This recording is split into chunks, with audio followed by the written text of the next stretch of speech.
Halo, selamat datang di Republik Pura dan Grafiti. Inilah Bicara. Bersama saya telah hadir seorang konsultan keuangan, Jackie. Hai.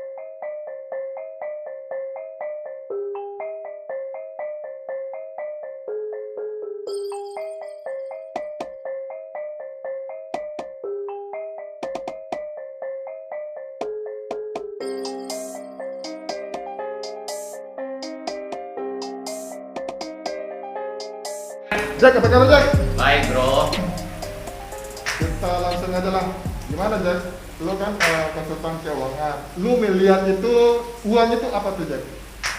Uang ya. Uang pada dasarnya kita kan kerja mau bisnis, apa yang kita dapatkan hasilnya itu uang. Tapi bagi saya lebih lagi kita melihat uang itu sebagai alat tukar dengan dua fungsi. Alat tukar apa? Alat tukar untuk pertama konsumsi. Pastinya kalau konsumsi enak banget karena kita langsung bisa nikmati apa yang kita mau. Kita mau beli barang langsung dapat hasilnya. Kita punya uang, kita mau jalan-jalan langsung kita bisa jalan-jalan, kita langsung nikmatin. Tapi satu lagi fungsi dari uang adalah sebagai alat tukar yang produktif, sebagai alat tukar investasi, dimana ketika investasi itu uang itu bisa bertumbuh. Kurang lebih gambarannya adalah uang itu sebagai alat tukar konsumsi atau alat tukar investasi. Kita bisa memilih salah satunya. Nah, kenapa lu itu kita undang? Karena di luar sana sebagian ya, nggak semuanya. Itu seniman itu sedikit punya masalah dengan uang gitu. Tapi sebelum ke seniman itu kita bicara soal karya seni dulu deh. Nah, apa pendapat lu atau pandangan lu terhadap karya-karya seni? Karya seni ya. Karya seni itu Sebentar, karya seni yang sifatnya visual ya. Iya. Nah, kalau bicara seni kan sangat luas. Ada seni musik, ada seni bla bla bla. Tapi ini kita bicara soal visual. Visual itu kayak painting, sculpture, motion grafik, itu visual. Karya desain, billboard. Nah, itu sih ya. Jadi kalau karya seni bagi saya secara general itu adalah satu pemikiran yang out of the box ya. Orang awam banyak tidak bisa melihat karya seni. Saya sendiri salah satunya yang kurang bisa melihat. Tapi ada persentase orang yang bisa melihat sebagian besar juga. Jadi contohnya lah, waktu dulu saya pernah dengan kakak saya di industri graphic design. Jadi kita pernah ada satu bikin project tentang desain buku. Dan desain buku itu tentunya ada permintaan dari klien yang kita harus desain dan kita propose ke dia. Dan desain buku itu ada satu desain yang unik. Dia memerlukan bahan kertas yang khusus dengan art paper yang baik. Tentunya kalau misalnya dari sisi klien yang mengerti seni, dia akan suka. Oh, ini desain buku covernya unik, memerlukan art paper yang baik. Tentunya ada nilai harga yang lebih yang akan menjadi kompensasinya. Tapi beda dengan kalau klien yang hanya komersil, yang melihat bahwa oh, ngapain buku dengan desain yang hanya mau jual cepat, ngapain harus bagus-bagus dan nilai mahal. Yang penting adalah bahannya simple, bisa terjual banyak, itu udah bagus ya. Jadi desain itu benar-benar satu pemikiran yang harus orang lihat dan mengerti nilainya di situ ya. Nah Jack, kalau pandangan lu sama orang yang membuat karya seni itu, apakah itu desainer, apakah itu seniman gitu ya, yang sama-sama mengerjakan proyek secara visual gitu. Pandangan lu deh secara orang yang cukup mengerti soal keuangan. Jadi orang-orang ini adalah buat saya orang-orang yang kreatif di bidang seni. Tapi saya nggak tahu, balik lagi ya, secara awam saya melihat mereka kreatif di bidang seni. Kalau contohnya gini, saya punya teman, dia satu keluarga pemusik, papanya pianis, dia juga pianis, bisa gitar, segala saudara-saudara juga begitu. Ketika saya sempat diskusi hal keuangan dengan dia bilang kita go with the flow aja, kita idealis. Bagi saya keluarga seniman, saya idealis. Saya nggak tahu bagi Pak Troy, Bro Troy gimana? Apakah seniman itu semuanya rata-rata idealis? Ini harusnya gue yang wawancara. Oke, nggak apa-apa. Kalau bagi gue sih tetap ya, seseorang kalau bisa mau berkarya harus punya backup, yaitu uang gitu. Kalau bagaimana, nggak mungkin dia bisa berkarya kalau tanpa uang. Ada juga sebagian orang atau sebagian seniman yang lain yang berkarya tanpa uang, tapi itu jalan pilihan hidup dia sih. Kalau bagi gue secara pribadi, gue nggak mau, karena gue pikir ini karyanya berkelanjutan. Setiap era seniman itu punya cara menghadapi atau mengolah uang itu beda-beda. Dari Da Vinci sampai sekarang kita nggak bisa memposisikan kita itu sebagai Da Vinci, ya beda ceritanya gitu. Nah itu menurut gue. Gitu. Yeah. Nah kita kembali dulu pertanyaannya. Oke, siap bro. Lu yang diwawancara. Siap, lanjut. Nah gini Jack, tadi sempat di opening itu gue tanya bahwa rata-rata seniman, nggak semua ya, ketika mereka mendengar kata uang sedikit alergi. Karena ada beberapa seniman yang berpandangan bahwa ketika seni sudah kawin dengan uang itu, maka lahirlah sebuah karya yang sifatnya tidak murni atau tidak seni banget. Nah, bahkan ada seniman yang lain yang coba menerapkan hal itu. Oh, gue butuh uang, itu gue karya. Tapi kita lihat dari segi finansial dia terseok-seok gitu, dan dia memilih jalan dia seperti itu sih. Gitu. Nah kan bicara manusia kan ada banyak sekali dimensi, level-level yang mereka pilih dalam hidup ini. Tapi kita bicara kenapa lu diundang, karena itu kan kapasitas lu itu sebagai seorang konsultan keuangan itu yang kita ingin tahu gitu. Nah, apa yang harus dilakukan seorang seniman supaya dia tetap aktif bekerja dari sudut pandang lu? Seorang seniman itu buat saya harus realistis ya, pastinya. Kayak tadi, memang setiap seniman punya filosofi. Setiap orang yang suka akan hobi dia punya filosofi, dan seorang seniman juga harus punya filosofi itu. Tapi dibalik itu kan intinya dapur harus ngumpul ya, dan kita harus realistis, apalagi dengan kondisi ekonomi seperti ini. Apa yang kita lakukan saat ini menjadi filosofi hidup kita, tapi satu pihak semua kebutuhan itu terus bergulir, sehingga kita harus melihat bahwa sekarang ini dengan setiap masalah yang muncul, sebelum pandemi pun sudah ada masalah, apalagi setelah pandemi ini begitu banyak masalah yang muncul ya. Yang kita lakukan adalah mulailah dengan diversifikasi usaha. Apa yang kita lakukan? Kalau mungkin sekarang contohnya Pak Troy di industri mural, dia punya hobi dengan mural, dia punya hobi dengan melukis. Kalau itu bisa menghasilkan, ya silahkan kembangkanlah itu. Tapi ketika menemui masalah saat ini seperti pandemi, kalau yang bisa switching hari ke arah YouTuber untuk konten seni, kenapa tidak? Itu suatu hal yang memungkinkan buat saya ya. Jadi berbicara diversifikasi usaha ya bisa berbagai macam, bisa di satu bidang seni dengan berbagai macam cara yang kita lakukan.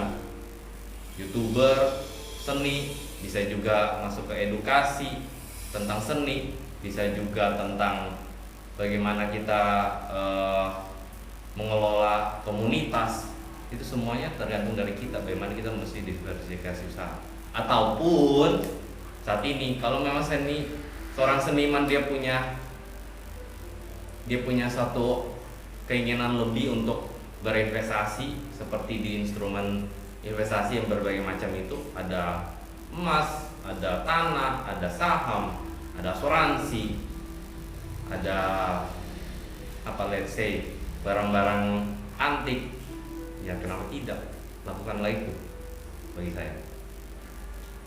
Oke. Jack, seniman, ada beberapa seniman juga yang memilih jalan untuk berkarir gitu. Bukan cuma sekedar, maksudnya adalah konten konsen sama karir dia gitu. Tanpa mempedulikan mau ke jalur yang lain gitu, hanya fokus di seniman. Nah, pandangan lu apa sih yang harus dilakukan seniman ketika dia membuat karir? Kalau sama saya kan bikin sebuah grup Republik Mural gitu kan. Nah, apa pandangan lu atau apa ya, kisi-kisi dari lu supaya gue atau mewakili kaum seniman yang lain yang bisa mempertahankan usaha kita secara stabil, apalagi di kondisi COVID kayak gini? Yang pasti tadi balik lagi, diversifikasi usaha, realistis saja dengan kondisi saat ini. Banyak orang juga punya masalah, hambatan dengan ekonomi drop, dan ya kita berharap dengan munculnya vaksin-vaksin ini ekonomi udah mulai bounce back ya. Tapi kita nggak pernah tahu pemulihan ini akan berapa lama, karena berbagai macam bidang sudah mulai tiarap dan juga sebagian udah mulai bounce back. Tapi dari sisi seni saya melihat kita harus diversifikasi usaha, balik lagi ya, tidak ada cara lain, kita harus bisa kreatif. Seniman adalah orang-orang yang kreatif, saya yakin ya, dan kita harus bisa kreatif sama seperti saat ini. Ketika nanti yang tadi saya bilang industri mural sedang masalah, mungkin karena ada beberapa bidang usaha yang drop sehingga harus pending, ya kenapa tidak kita ke switch ke YouTuber, bagian seni, konten tentang seni, ataupun bisa berinvestasi di instrumen investasi seperti saham saat ini. Belajarlah tentang produk-produk investasi, ataupun paling ekstrim, kalau memang mau mencoba yang ekstrim jadi agen multi level marketing ataupun agen asuransi, why not? Intinya adalah dapur harus gembul. Nah, sebagai orang awam sih kalau dengar kata MLM itu sepertinya itu sangat enak ya. Cara kerjanya enak ya gitu ya. Tanpa butuh tenaga yang ekstrim. Kalau untuk kategori mural nggak perlu panjat-panjat stager, naik sampai tinggi-tinggi, pulangnya malam-malam. Nah, lu bisa jelasin nggak tentang sisi baik buruknya MLM itu? Bukan sisi buruk, tapi sisi positif negatifnya ketika kita ke MLM. Bagaimanapun orang selalu bilang begini ya, rumput tetangga lebih hijau. Yes, rumput tetangga lebih hijau, tapi kita lihat dulu usaha tetangganya pasti lebih besar. Jangan bilang bahwa rumput tetangga lebih hijau tapi usahanya kecil. Di mana-mana usaha yang besar pasti menghasilkan hasil yang besar. Kalau orang berbicara tentang MLM, yang pastinya itu adalah bisnis networking setahu saya. Dan mereka bisa besar karena bisnis networking. Begitu juga dengan asuransi, itu adalah bisnis networking. Kalau tentang bisnis konvensional ya pasti berbeda. Plus minusnya hanya pelakunya yang bisa menjelaskan. Bagi saya hanya bisa menjelaskan secara general aja sih. Jack, gue itu anak IPS, jadi sedikit tahu tentang ekonomi dan pernah juga belajar tentang uang. Mantap bro. Ada sifat uang, ada karakter uang, ada manfaat uang, bahkan cara kerjanya uang kita sudah tahu dan kita sudah prediksi gitu. Ke depan-depannya seperti apa. Tapi sekarang itu hanya teori. Nah sekarang lu sebagai seorang konsultan keuangan, apa yang lu lihat? Jadi seperti yang saya sempat info ya sebelumnya, uang itu kan sebagai alat tukar konsumsi. Ketika sebagai alat tukar konsumsi, yang pastinya kita bisa langsung tukar dengan barang apa yang kita mau dan kita langsung nikmati. Tapi intinya sifatnya kan sama seperti air yang terserap pasir, yang langsung udah keserap, ataupun air yang menguap. Udah, barang yang kita beli apakah berguna atau tidak, ya itu sudah kita tukar. Tapi satu pihak, ketika kita melihat uang itu sebagai alat tukar investasi, uang itu punya sifat sama seperti bola salju yang bergulung. Ya mulai bergulung dari kecil, lama-kelamaan besar, lama-kelamaan besar, lama-kelamaan besar, dan dia semakin besar. Jadi ambil contoh lah paling gampang ya, deposito saat ini ya.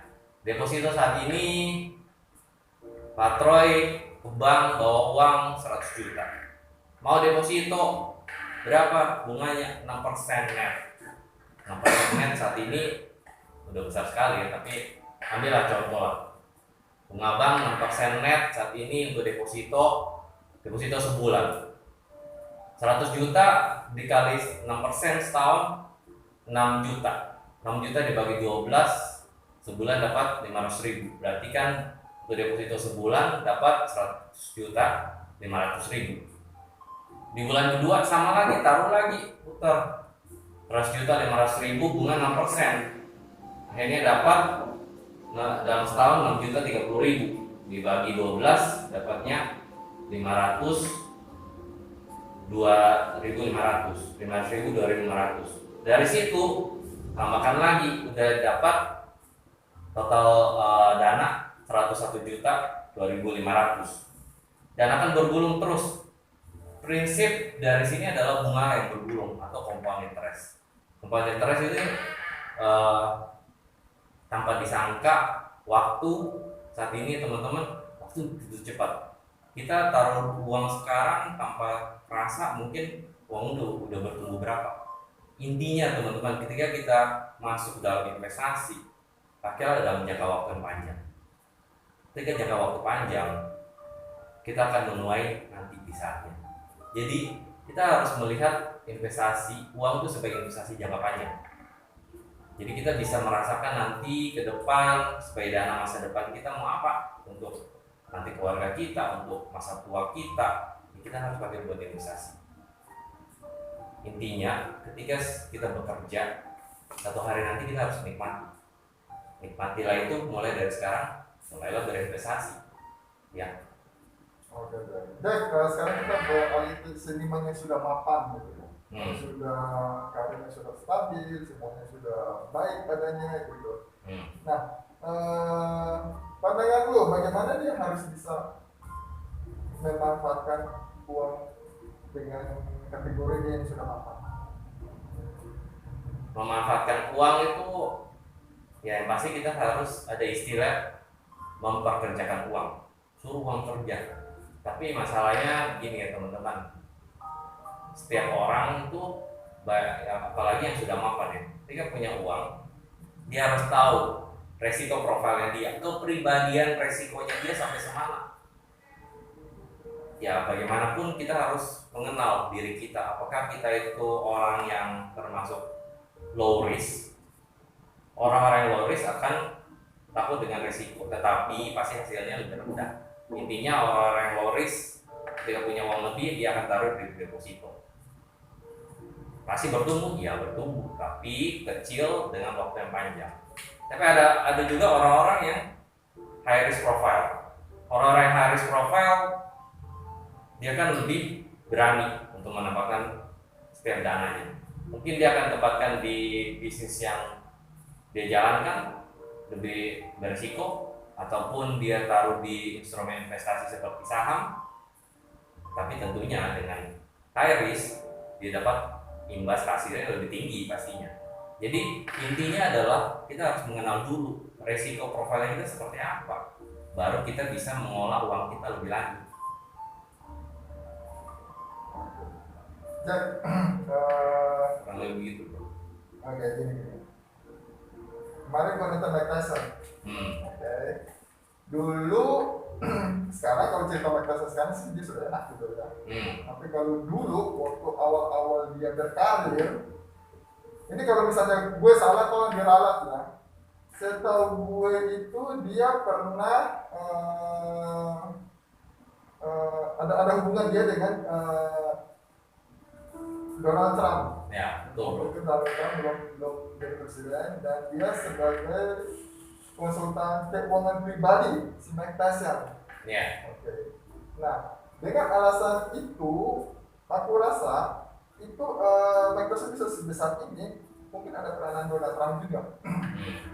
Nah, kalau di era sekarang, nanti kita bicara kita di sekarang di Indonesia, ketika seorang seniman yang sudah mapan, sudah sukses, seperti Mike Tyson, dia mau cari konsultan keuangan, nah itu larinya dia harus kemana ya? Buat saya kemana itu banyak sih saat ini ya, banyak konsultan keuangan. Tapi masalahnya topik keuangan ini penting dan sensitif ya. Ketika kita mau cari konsultan keuangan, kita carilah orang yang betul-betul pakar, yang betul-betul memang udah di situ ya. Tapi satu pihak lebih penting lagi, bukan hanya pintar, tapi masalahnya kita harus nyaman. Konsultan keuangan itu sama seperti dokter ya.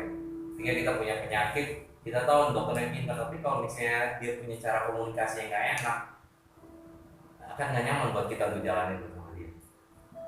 Jadi ketika kita datang ke konsultan keuangan, kita cari yang betul-betul memang oke buat kita. Oke dalam hal apa? Pintar, plus dia juga dalam komunikasinya kita juga nyaman, sehingga kita berani tuh keluarin apa yang menjadi masalahnya kita, sehingga solusi yang muncul nanti betul-betul kita bisa jalankan dalam masa yang panjang.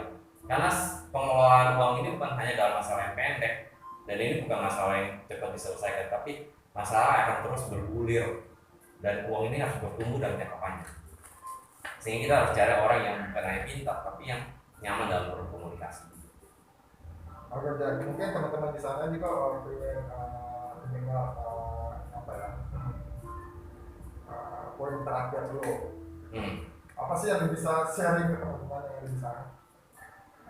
Sharing, sampaikan. Dekat dulu gitu, nggak ada dunia. Atau Dekat dulu. mau promosi juga terserah. Enggak sih. Jack, ini teman-teman di sana sudah pada nunggu nih statement atau closing statement dari lo, seorang pakar keuangan, konsultan keuangan. Siap bro. Orangnya rendah hati, nggak mau disebut pakar. Siap bro. Jadi teman-teman, kesempatan selalu ada. Asal kita mau nggak ngubah-ngubah ke pasar, mau nggak kita bikin tangan kita kotor. Tapi memang dengan kondisi pandemi sama seperti saat ini ya, protokol kesehatan harus nomor 1 teman-teman. Jadi apalagi ekonomi udah mulai membaik, pemulihan ekonomi sudah mulai membaik, kesempatan selalu ada. Terus bergerak, terus cari kesempatan yang ada itu. Teman-teman seniman, teman-teman di bidang lain pun terus bergerak. Saya yakin seniman pun dengan kalian mulai diversifikasi usaha, mulai cari kesempatan, itu selalu ada. Bahkan kalau punya uang lebih, mulailah investasi saat ini teman-teman. Investasi, tapi jangan yang jangka pendek, karena sekarang ini banyak sekali orang yang mau investasi jangka pendek, jatuh-jatuhnya di situ. Hati-hatilah dengan itu. Dan ingat, kalian harus punya asuransi. Asuransi bukan hal yang tabu. Saat ini dan kondisi ekonomi yang sedang drop, pandemi, kita harus jaga diri kita. Asuransi itu adalah dasar bagi kita. Jadi punyalah asuransi yang mendasar dulu. Nggak perlu punya yang besar-besar. Cukup dengan mulai asuransi untuk diri kita sebagai proteksi, sebagai manajemen resikonya kita. Sehingga ketika kita mulai berusaha, mulai cari kesempatan, jadi suatu resiko dengan kita bisa jaga diri, bahkan bisa jaga keluarga kita, bahkan bisa jaga uang yang kita sudah punya. Berapapun uang kita punya, kita harus jaga. Manajemen risiko itu sangat penting. Jadi ketika kita berinvestasi dalam jangka panjang, punya manajemen risiko yang baik, sudah pasti kita akan bertumbuh teman-teman. Apapun jenis instrumen yang akan kita lakukan di investasi, mau coba, baik pengembangan bisnis sendiri, baik mau di saham, investasi emas, tanah, lakukanlah dengan jangka panjang. Kalau punya kenalan konsultan keuangan, berbicaralah, cari orang yang nyaman, bukan hanya pintar. Kurang lebih gambarannya gitu. Satu kata Jack, ketika lu melihat warna merah, apa sih yang ada di Berani pastinya bro. Karena apa? Darah kita udah pasti merah ya. Oke. Orang yang udah bertindak sampai berdarah-darah, ya udah pasti ada berani dalam diri dia. Sip. Berarti bisa dikatakan The Fluid berani ya, semuanya merah ya biasanya. Yes, pastilah itu bro. Oke lah teman-teman, terima kasih sudah gabung bersama kita. Semoga kalian bisa mendapat hal yang baik dari perbincangan ini. Dan tak lupa kami ucapkan selamat Hari Natal dan Tahun Baru. Selamat Semoga Tahun Baru. 2021 semakin sukses buat kita semua. Selamat Natal juga.